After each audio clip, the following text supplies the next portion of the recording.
নমস্কার বন্ধুরা, আমি মৌমিতা। আজকে বানাবো খুব অল্প সময়ের মধ্যে একদম সহজ পদ্ধতিতে ভেজ চাউ। কিভাবে বানাচ্ছি চলুন দেখে নিই। প্রথমে একটা বাটির মধ্যে জল গরম করে চাউটাকে আমি সেদ্ধ করে নেব।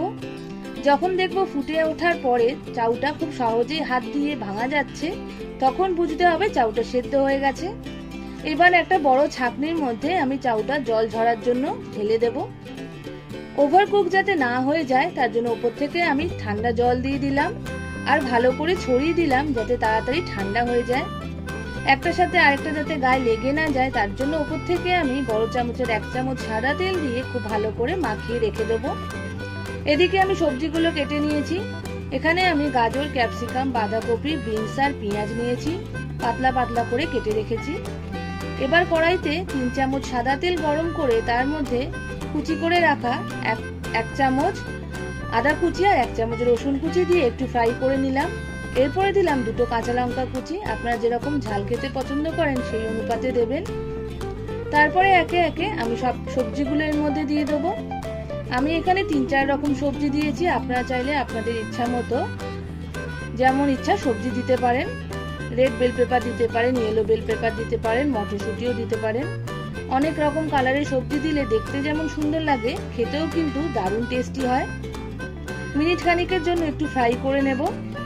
তারপর আমি এর মধ্যে দিয়ে দেবো ছোট চামচের 1 চামচ নুন, যাতে সবজিগুলো একটু নরম হয়ে যায়। এখানে সবজিগুলো কিন্তু খুব নরম করে নেব না, একটু ক্রাঞ্চি থাকলেই কিন্তু খেতে বেশি ভালো লাগবে। এরপর আমি এর মধ্যে বড় চামচের 2 চামচ টমেটো সস, ছোট চামচের 1 চামচ চিলি সস আর 1.5 চামচ সয়া সস দিয়ে দেবো।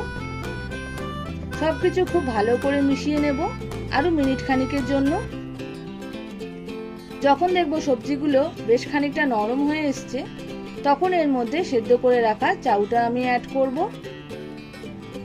খুব ঝটপট বানানো হয়ে যায়, খেতে কিন্তু দারুণ টেস্টি হয়।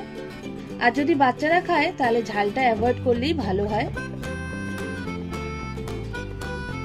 সকালে ব্রেকফাস্টে হোক, টিফিনে হোক, বাচ্চাদের লাঞ্চ বক্সে হোক, যেভাবে খুশি আপনারা খেতে পারেন। বানানো যেমন সহজ, তেমন নানা রকম সবজি দেওয়ার জন্য অনেক বেশি হেলদিও হয়। সবকিছু খুব ভালো করে এখানে মিশিয়ে নিচ্ছি। সবজির সাথে চাউটাকেও কিন্তু ভালোভাবে একটু ফ্রাই করে নিতে হবে। তারপর এর মধ্যে আমি বড় চামচের 1 চামচ ভিনিগার অ্যাড করেছি। তারপরে দেব কুচি করে রাখা স্প্রিং অনিয়ন। সবকিছু খুব ভালো করে মিশিয়ে নিচ্ছি। আর সবার শেষে দিয়ে দেব 1 চামচ গোলমরিচ গুঁড়ো।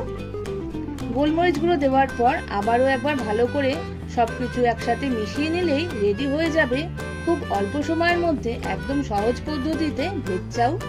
অবশ্যই বাড়িতে বানাবেন। এবার আমি সার্ভিং প্লেটের মধ্যে ঢেলে রাখছি। আমার রান্না ভালো লাগলে আমার চ্যানেলটাকে লাইক, শেয়ার এবং সাবস্ক্রাইব করবেন। বেল আইকন ক্লিক করতে একদম ভুলবেন না। আজকের মতো এই অবধি, আসবো অন্য কোনো রান্না নিয়ে। ততদিনের জন্য নমস্কার।